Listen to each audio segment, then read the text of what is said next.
Welcome to the very first episode of the Silicon Valley Trends podcast series, a podcast for innovators and entrepreneurs. Since we recorded this, we've actually been delving into all sorts of topics that are interesting to investors as well. So now it's a podcast for innovators, entrepreneurs, and investors. So I hope you find it useful. And if you do, please click that like button and also subscribe. It really helps us get the word out. Thanks very much. Welcome to Silicon Valley Trends. This is a podcast for innovators, entrepreneurs, and anyone involved in forming startups, developing technologies, making waves and driving new trends in the tech sector. This is where entrepreneurs can learn how to survive startup, raise finance, generate market momentum, build a profitable business, and cash out. I'm your host, David Smith, and I'm on a mission to help entrepreneurs build more successful startups and help more innovators profit from their ideas and inventions.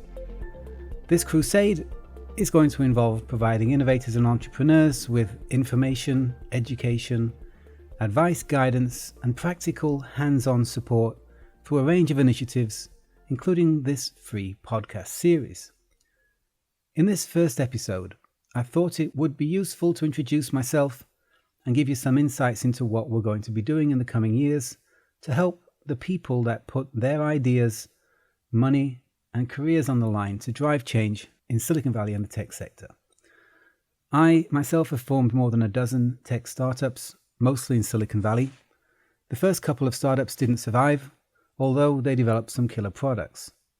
I sharpened my pencil, went back to the drawing board, and figured out how to build startups that have grown to be profitable, been acquired by leading tech companies, and are running quite successfully today. For one of my companies, I raised almost $30 million in finance from angels, venture capital investors, and corporate investors. More than half of that came from China and Japan. Bill Gates personally invested in my software company, a web browser and internet service for kids. I went to law school as well as business school in an effort to find the secret sauce for startup success. Then I formed Silicon Valley Business School, developed dozens of courses and a complete knowledge base of information containing more than 2,000 videos and articles on key aspects of business. Silicon Valley Business School is also part of this mission, and you'll hear more about this later on. I've authored 3 books. The first is a roadmap and travel guide for entrepreneurs called Zero to IPO. The second is called Patents, Cloaks and Daggers and sheds light on what happens in the secretive patent trade. And the third is a book called Dollar Value, which explains how patents, startups, software, and other intellectual property assets are valued in the real world. I've been an entrepreneur since I was a teenager. I can't seem to stop myself from coming up with new business ideas.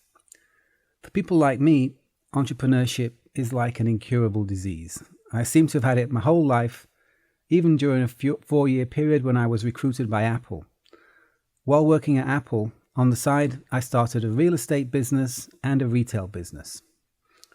As Apple World Marketing Manager, I was responsible for Apple's brand image, working out of Apple's European head office in Paris, but traveling all over the world in an effort to synchronize the Apple brand across the various regions and get all the Apple offices and advertising agencies singing out of the same songbook.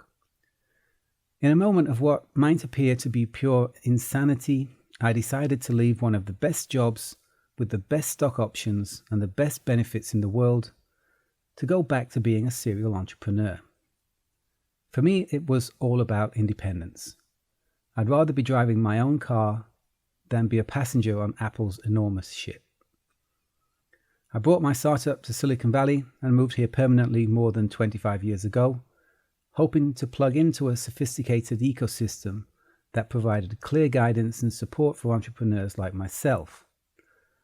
I'd been frustrated trying to deal with the banks and investors in Europe who couldn't understand that a company's assets could consist merely of intellectual property. Starting a company in France was quite a bizarre experience. as the tax authorities demanded tax payments the moment the company was formed. They explained that small companies have proved unreliable at paying taxes, so they charge a big lump sum tax at the moment the startup is formed, which is something of an obstacle to encouraging entrepreneurship, so I formed the company in the UK instead, subsequently moving it to San Jose, California. Silicon Valley was the promised land, the place where talented entrepreneurs could pursue the American dream. The problem I found when I got here was that Silicon Valley operated like the Wild West. The process of growing successful startups was not well understood, except by a few experienced venture capital investors on Sand Hill Road who guarded the whole process as a trade secret. It seemed the farmers who'd given up their land for the construction of new startup offices had operated a much more scientific and well understood process for growing fruit than the wildcat teams of geeks and moneymen who directed tech startup ventures. Where could I find the secrets of success in Silicon Valley? There were no books of any practical value. The business schools were filled with professors who had no practical hands-on experience of forming new ventures. Every course I attended in business school assumed the company already existed, that there were budgets available for marketing, and that each company had an established product or service to offer. None of the business school professors had any experience of forming and growing a startup venture themselves, and had no insights into how to operate in a world where the product didn't exist and the whole venture was just a set of ideas. Shortly after arriving in Silicon Valley, I went to a seminar in San Jose where a Harvard-educated lawyer called Mark Cameron White explained how companies organize their preferred stock, common stock, and stock option plans. I remember Mark referring to an 83B election, which is a tax filing entrepreneurs should use to minimize the taxes they pay if their startup hits it out the ballpark. I remember being thrilled to finally find someone who knew how the nuts and bolts of startups were assembled. In fact, I soon realized that the nuts and bolts of business were assembled by lawyers in Silicon Valley. Mark has since become a good friend, and he is going to be joining me on these podcasts. Mark has formed thousands of new startups, including some famous names like Tesla Motors. He's orchestrated more than 500 venture capital investments and more than 200 M&A acquisitions. After I figured out the nuts and bolts of business were assembled by lawyers, I went to law school and earned my doctorate in law, all the time looking to extract the useful nuggets of information that would be useful for entrepreneurs. I felt like the only person in law school who had no intention of becoming a lawyer. I was there to figure out how startups were constructed and how entrepreneurs could cash out through mergers, acquisitions, and IPOs. And I captured everything I learned to pass on to the next generation of budding billionaires, ultimately through Silicon Valley Business School. Santa Clara School of Law is known for intellectual property, which turned out to be very useful as I've been deeply involved in the patent business for more than 15 years now, helping inventors monetize their patents. As we'll see in future episodes, the patent world is very bizarre and highly misunderstood. Many of the upcoming podcast episodes will cover aspects of patent licensing and monetization. So you might be wondering why I'm on this mission to help entrepreneurs and innovators. The reason is that more than 95% of the startups founded by tech entrepreneurs fail to generate a positive return on investment, and more than 99% of the patents created by innovators fail to generate any revenue whatsoever. A failure rate in excess of 95% is too high. Imagine visiting your doctor and he tells you there's an operation that you can take which is totally unnecessary. It has a failure rate of more than 95%, and the cost of failure will be quite damaging. No one in their right mind would go ahead with an operation like this. But this is essentially a decision an entrepreneur faces when deciding to start a new venture, and the decision an inventor has to make when deciding whether to file a new patent. There are mountains of dead startups and worthless patents in Silicon Valley. Many of the companies failed for predictable reasons, and the failures could have been avoided. Likewise, more patents could be successfully monetized if the inventors knew how the patent industry really worked. The internet now offers us a platform to provide entrepreneurs and innovators with the information, education, support, and guidance they so dearly need. Beyond podcasts, we can offer online education, a knowledge base of information, advice, and mentoring. We can connect entrepreneurs with experts, mentors, and marketing teams capable of bringing new products to market. We can connect patent holders with patent licensing firms and potential buyers. We can provide everyone with a law school and business school education without taking on any student debt. The time has come to share the secrets of success and build a support network for the people who are prepared to put their careers on the line to build new products and companies for us. We're here to help the innovators and entrepreneurs, the people who are designing and building our future. Although Silicon Valley is widely viewed as providing an ecosystem designed to help the ambitious and inventive individuals succeed, and it's the American dream that upward mobility is achievable by any American through hard work, the odds are stacked against the little guy. Large, powerful, incumbent organizations hold all the power, and they've designed the system to protect them at the expense of ambitious new entrants. For example, if you raise finance from a venture capital investor, this involves selling preferred stock. They will require that it's structured as a preferred stock investment. And regardless of whether the investor buys 99% of the company or just one share, the investor takes control of the company. Not only does the investor control the board of directors, all significant shareholder decisions, and has the power to fire you, the entrepreneur, at any time, if the company is successful and it's acquired, you have to stand behind the investor when the proceeds of the sale are shared out. Even though you may own a large percentage of the overall shares, your shares are common stock, and the preferred stockholding investors get multiples of their investment back before you get to share in any of the proceeds.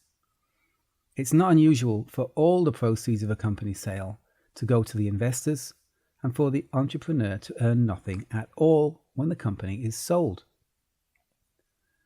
You might think that your lawyers will protect you from unreasonable investment terms, but the chances are they won't. Imagine you hire a lawyer to form your startup and help you raise finance.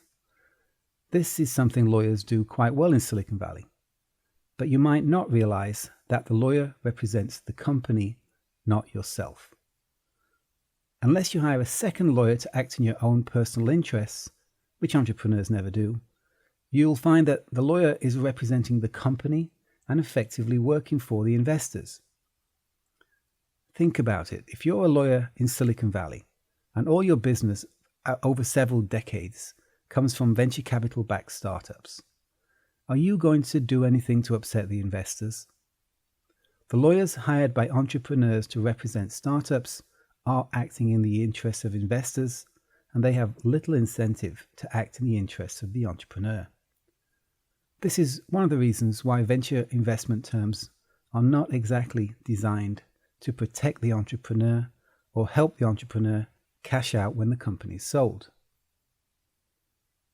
In a world where money talks and large incumbent organizations hold all the power, it's difficult to find anyone who has the interests of the entrepreneurs and the innovators at heart.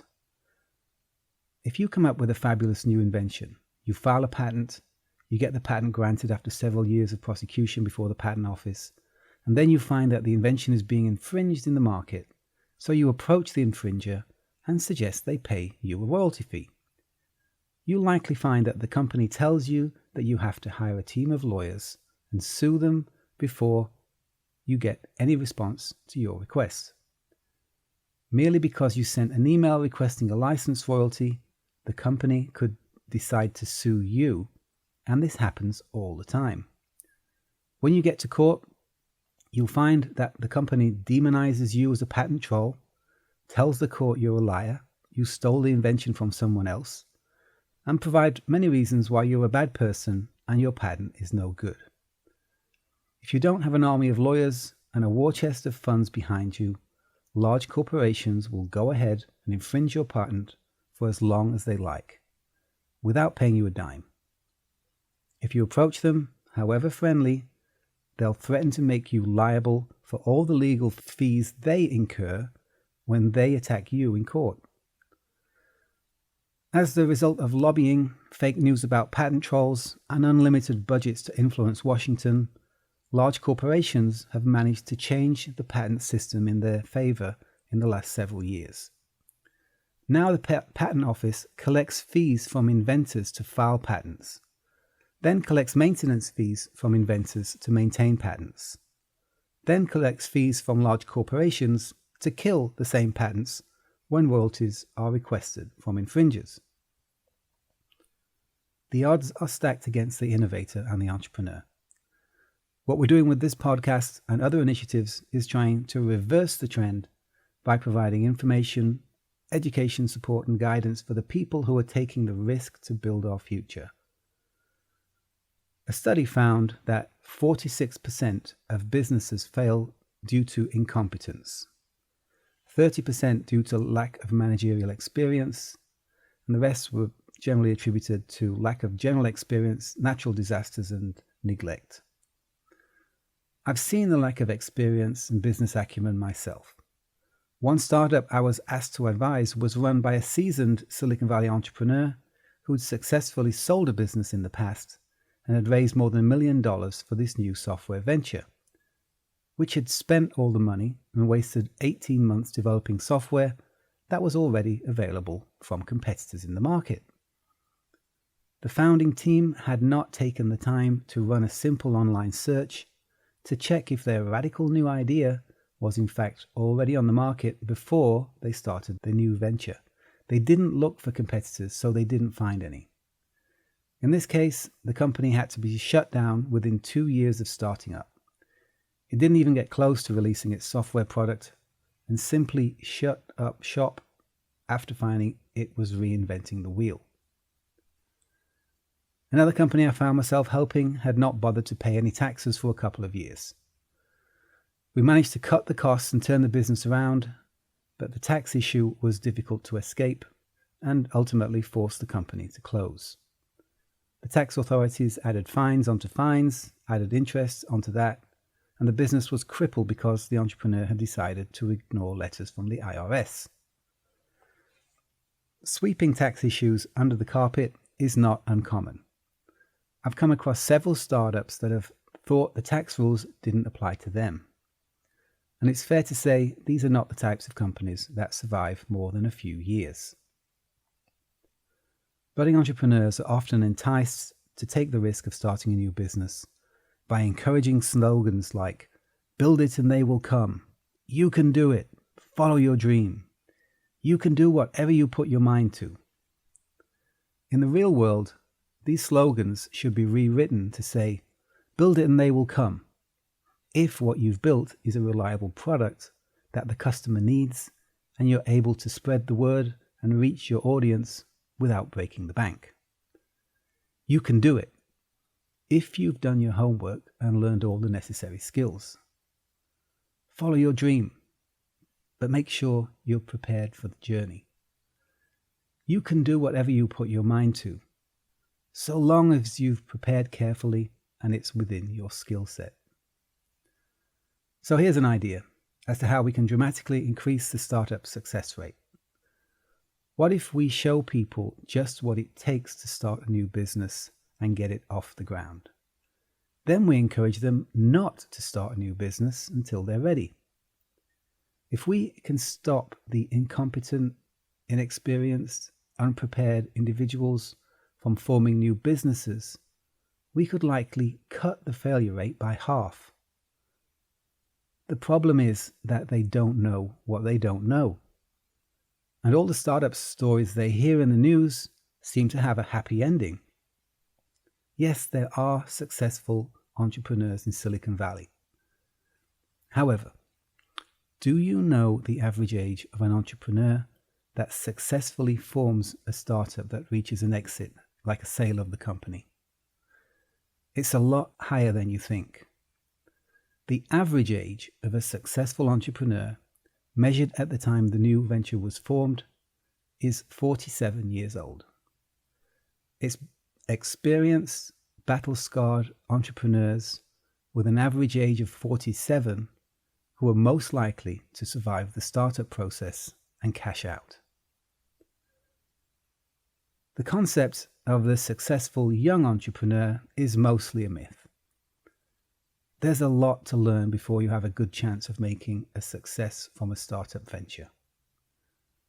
By providing information, education, advice and guidance through this Silicon Valley Trends podcast and through Silicon Valley Business School and other initiatives, we can hopefully help innovators and entrepreneurs avoid the pitfalls and become more successful. If you're an innovator looking to monetize patented inventions, visit Tynax.com, Tynax. All my books are available there for free. You can list your patent for sale, along with more than 500,000 patents already on the Tynax system.